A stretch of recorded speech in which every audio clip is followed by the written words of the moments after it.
கிறிஸ்தவர்கள் தாங்கள் அற்புதமான விதத்தில் அந்நிய பாஷையில் பேசுறதாகவும், கடவுள்கிட்ட தரிசனங்கள் பெறுவதாகவும், பரிசுத்த ஆவியால் நிரப்பப்படுவதாகவும், அதை தவிர பல்வேறு விதமான ஆவிக்குரிய அனுபவங்களை பெறுவதாகவும் சொல்கிறாங்க.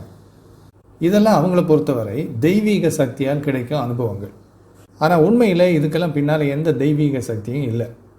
மாறாக இந்த அனுபவங்கள் எல்லாமே ஆயிரக்கணக்கான வருஷங்களாக எல்லா மதங்கள்லையும் பரவலாக காணப்படுகின்ற உளவியல் மற்றும் நரம்பியல் ரீதியான நிகழ்வுகள் தான். கிறிஸ்தவங்க பேசுகிற அந்நிய பாஷையை பற்றி ஏற்கனவே வேறொரு வீடியோவில் விரிவாக பேசியிருக்கேன். அதாவது பரிசுத்த ஆவியானவர் எங்களுக்கு ஒரு அற்புதமான வரத்தை கொடுத்துருக்காரு. அதன் மூலமாக நாங்கள் ஒரு வித்தியாசமான மர்மமான பாஷையில் பேசுகிறோன்னு அவங்க சொல்கிறாங்க. ஆனால் அதில் ஒரு அற்புதமும் இல்லை, அது வெறும் ஒரு உளறல். இதுக்கான ஆதாரத்தை அந்த வீடியோவில் காட்டியிருந்தேன். ஆனால் அந்த அந்நிய பாஷை மட்டும் இல்லை, கிறிஸ்தவத்தில் சொல்லப்படுகிற மற்ற ஆவிக்குரிய அனுபவங்களும், தரிசனம் பார்க்குறது, இன்னும் பல்வேறு விதமான அனுபவங்கள் எல்லாமே போலியானவை அப்படிங்கிறத பற்றி தான் இந்த வீடியோவில் நம்ம பார்க்க போகிறோம். இந்த போலியான அனுபவங்களை வச்சுட்டு கிறிஸ்தவங்க அவங்க ஏமாறுறது மட்டும் இல்லை, அதையெல்லாம் ஒரு பெருமைக்குரிய அடையாளமாக காட்டிக்கிட்டு அவங்க கடவுளுக்கு பிரியமானவங்க, கடவுளுக்கு சொந்தமானவங்க, மற்றவங்களெல்லாம் கடவுளை விட்டு தூரமானவங்க அப்படிங்கிற மாதிரி, அதாவது ஸ்பிரிச்சுவல் லெவலில் இவங்க டாப்பில் இருக்கிறாங்க, மற்றவங்களாம் கீழே, அப்படி காமிச்சிக்கிட்டு மற்றவங்கள ஏமாத்துறாங்க. அதனால் இவங்களுடைய இந்த ஆவிக்குரிய அனுபவங்கள் எல்லாமே போலியானவை அப்படிங்கிறத நம்ம தெரிஞ்சுக்கிறது ரொம்ப அவசியம். இந்த ஆன்மீக அனுபவங்கள் அல்லது ஆவிக்குரிய அனுபவங்கள் எல்லாமே நம்முடைய மனநிலை மாற்றத்தின் பிரதிபலிப்புகள்.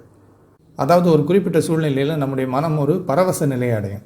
குறிப்பாக இசையின் தாக்கத்தால் ஒரு கூட்டத்தில் நம்ம நடுவில் நிற்கிறோன்னா, அந்த கூட்டத்தின் நடுவில் நிற்கிறதுனால ஏற்படக்கூடிய ஒரு பரவசம் இருக்குது. அப்புறம் அந்த கூட்டத்தில் யாராவது ஒருத்தர் பேசுவாங்க, உங்களுக்கு இந்த மாதிரி ஒரு அனுபவம் கிடைக்குது, கடவுள் உங்களை தொட்டுக்கிட்டு இருக்கார், இப்படியெல்லாம் சொல்லும்போது அதை கேட்குற ஜனங்கள் அதை நம்பி அதன் மூலமாக அவங்க உடம்புக்குள்ளே மனசுக்குள்ளே ஒரு பரவச நிலை வருது. அப்புறம் ஏற்கனவே நமக்கு இருக்கக்கூடிய எதிர்பார்ப்புகள், மற்றவங்க சொல்லியிருப்பாங்க இந்த மாதிரி அனுபவங்கள் உங்களுக்கு கிடைக்கும் அப்படின்னு, அதே போல் நமக்கும் கிடைக்கும் அப்படிங்கிற ஒரு எதிர்பார்ப்பு இருக்கு இல்லையா, அந்த எதிர்பார்ப்பின் மூலமாக நாம் தூண்டப்படுகிறோம். இது போன்ற வெளிப்புற பாதிப்புகள் நம்முடைய மூளையில் டெம்பரல் லோப் அப்படின்னு ஒரு பகுதி இருக்குது, ஒரு பக்கமடல். அந்த பகுதியில் சில மாற்றங்களை ஏற்படுத்துது. அந்த டெம்பரல் லோபின் செயல்பாடுகள் தான் பொதுவாக தரிசனம் பார்க்குற மாதிரி, கடவுளுடைய பிரசனத்தை உணர்கிற மாதிரியான ஒரு போலியான அனுபவத்தை நமக்கு ஏற்படுத்துது. அப்போ தேவனை தரிசித்தேன், கடவுளை பார்த்தேன் அப்படின்லாம் சொல்கிறாங்களே, அது அவங்களுடைய மனப்பிரமையே தவிர உண்மையாக அவங்க எந்த தேவனையும் தரிசிக்கிறது கிடையாது. அதே போல் வெளிப்புற பாதிப்புகளால் நம்முடைய மூளையில் ஒரு குறிப்பிட்ட செல்களிலிருந்து சுரக்கும் டோப்பமீன் என்கின்ற ஹார்மோன் நம்முடைய உடம்புல ஒரு பரவசத்தை உருவாக்குது. இந்த பரவசத்தையும் ஆன்மீக அனுபவம், ஆவிக்குரிய அனுபவம் அப்படின்னு தவறாக எடுத்துக்கிறாங்க. அது இன்னும் நமக்கு ஏற்கனவே ஆன்மீக அனுபவங்களை குறித்து இருக்கக்கூடிய தவறான நம்பிக்கைகளை வலுப்படுத்திடும். அதே போல் நம்முடைய மூளையின் முன்புறத்தில் ஃப்ரண்டல் லோப் அப்படின்னு ஒரு பகுதி இருக்குது. அந்த முன்மடலின் செயல்பாட்டை இது போன்ற வெளிப்புற பாதிப்புகள் கண்ட்ரோல் பண்ணும்போது, அடக்கும்போது, நம்முடைய பகுத்தறிவு கட்டுப்படுத்தப்பட்டு உணர்ச்சி வசப்பட்டு சரணாகதி அடைகிறோம். அதாவது நமக்கு கிடைக்கக்கூடிய அந்த போலியான ஆன்மீக அனுபவத்துக்குள்ளே அப்படியே போய் விழுந்துருவோம், அது உண்மைன்னு நினச்சி. இது எல்லாம் தான் ஆவிக்குரிய அனுபவங்கள், ஆன்மீக அனுபவங்கள் அப்படின்னு தவறாக கருதப்படுகின்றன. தேவ பிரசன்னம்னு எதையெல்லாம் விசுவாசிகள், பக்தர்கள் நினைக்கிறாங்களோ அது அனைத்தையும் நம்முடைய மூளை வெளிப்புற தூண்டுதலினால் இயற்கையாகவே உண்டு பண்ணுது. ஒரு குரூப்பாக சேர்ந்து வழிபடும் போது, துதிக்கும் போது, ஆராதிக்கும் போது பிறர் என்ன செய்கிறாங்களோ அதையே நாமும் செய்கின்ற ஒரு உந்துதல் ஏற்படுது. மற்றவங்களாம் எப்படி சத்தம் போடுறாங்களோ அதே போல் நாமும் சத்தம் போடுவோம். ஒருத்தருடைய கண்ணீர் அல்லது கூச்சல் மற்றவங்களுக்கு பரவுது. குறிப்பாக மேடையில் நின்றுக்கிட்டு வழி நடத்துகிறவர் என்ன சொல்கிறாரோ அதை கேட்டு அசைகிற நிலைக்கு நம்ம கொண்டு வரப்படுறோம். கிறிஸ்தவ தேவாலயத்தில் பரிசுத்த ஆவியை போல உணர்றாங்கல்ல, இதே மாதிரி உணர்வு ஒரு இசை நிகழ்ச்சியிலையும் அல்லது வேறொரு மதத்தின் தியான பயிற்சி மையத்திலையும் கூட நடக்குது. இந்த உணர்ச்சிகள் எல்லாம் உண்மையானவை, ஆனால் அதற்கும் தெய்வீக வல்லமைக்கும் எந்த தொடர்பும் இல்லை. ஆனால் இது போன்ற அனுபவங்களை ஏன் விசுவாசிகள், பக்தர்கள் தெய்வீக அனுபவமாக நினச்சிக்கிறாங்க? அதுக்கு காரணம் என்னென்னா, ஏற்கனவே அவங்களுக்கு அந்த நம்பிக்கை ஊட்டப்பட்டிருக்கிறது. அந்த நம்பிக்கை, அந்த எதிர்பார்ப்பு அவங்களுக்கு கிடைக்கிற அந்த அனுபவங்களை அதுக்கேற்ற மாதிரி அவங்கள புரிஞ்சிக்க வைக்குது. ஒரு கிறிஸ்தவர் அமைதியை உணர்ந்தார்னா அது இயேசுவின் செயல் அப்படின்னு நினச்சிக்குவார். அதே நேரத்தில் ஒரு இந்து மனசில் ஒரு பேரின்பத்தை உணர்ந்தால் அது கிருஷ்ணருடைய செயல் அப்படின்னு அவர் நம்புகிறார். ரெண்டு பேருக்கும் ஒரே மாதிரியான மூளை தான், ஒரே மாதிரியான ரசாயனங்கள் தான் அவங்களுக்குள்ள பரவுது. ஆனால் பேர் மட்டும் மாறுது. இங்கே இயேசு, அங்கே கிருஷ்ணன்.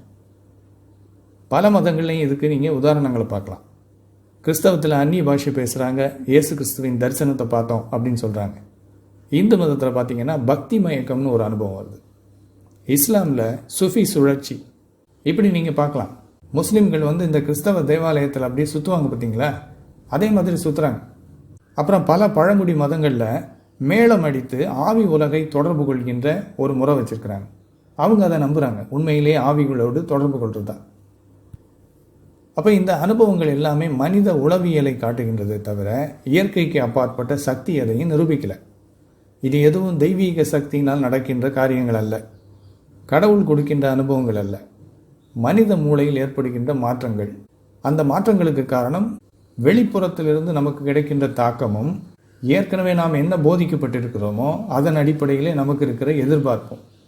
இந்த மாதிரியான ஆவிக்குரிய அனுபவங்கள், ஆன்மீக அனுபவங்கள் நமக்கும் கிடைக்கும் அப்படின்ற நம்பிக்கையோடு நம்ம இருந்தோம்னா, அப்படிப்பட்ட குறிப்பிட்ட சூழ்நிலைக்கு போகும் பொழுது, இதெல்லாம் சேரும் பொழுது நம்முடைய மூளையிலையும் உடல்லையும் பரவசத்தை ஏற்படுத்தி அந்த பரவசமான அனுபவத்தை நாம் ஆன்மீக அனுபவம், ஆவிக்குரிய அனுபவம் அப்படின்னு நினச்சிக்கிட்டு கடவுள் நமக்கு அந்த அனுபவத்தை கொடுத்துருக்கிறாருன்னு நம்பிடுறோம்.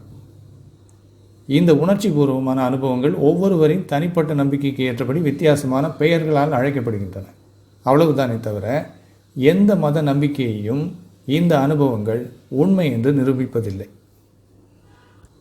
ஆக கிறிஸ்தவங்க சொல்கிற இந்த அந்நிய பாஷை, தரிசனங்கள், பரிசுத்த ஆவியால் நிரப்பப்படுகின்ற அனுபவம், இது எல்லாமே உலகத்தில் எல்லா மதங்களிலும் வேறு வேறு பெயர்களிலே அவர்களுக்கு கிடைக்கின்ற அனுபவங்கள் தான். அந்நிய பாஷை இவங்க பேசுகிற மாதிரியே மற்ற மதங்களையும் வினோதமான, வித்தியாசமான, மர்மமான பாஷைகள் எல்லாம் பேசுகிறாங்க. கிரேக்க மதங்களில், ஷமானிக் பாரம்பரியங்களில், ஏன் இந்து மதத்துலேயும் கூட இதே மாதிரி அனுபவங்கள் இருக்குது. பெயர்கள் மட்டும்தான் ஒவ்வொரு மதத்துலையும் வித்தியாசமாக இருக்கும். அதனால் இந்த ஆன்மீக அனுபவங்கள், ஆவிக்குரிய அனுபவங்களை எல்லாம் கடவுளின் அருளால் நடக்கின்ற செயல்கள் அப்படின்னு நினச்சி நாம் ஏமாந்துடக்கூடாது.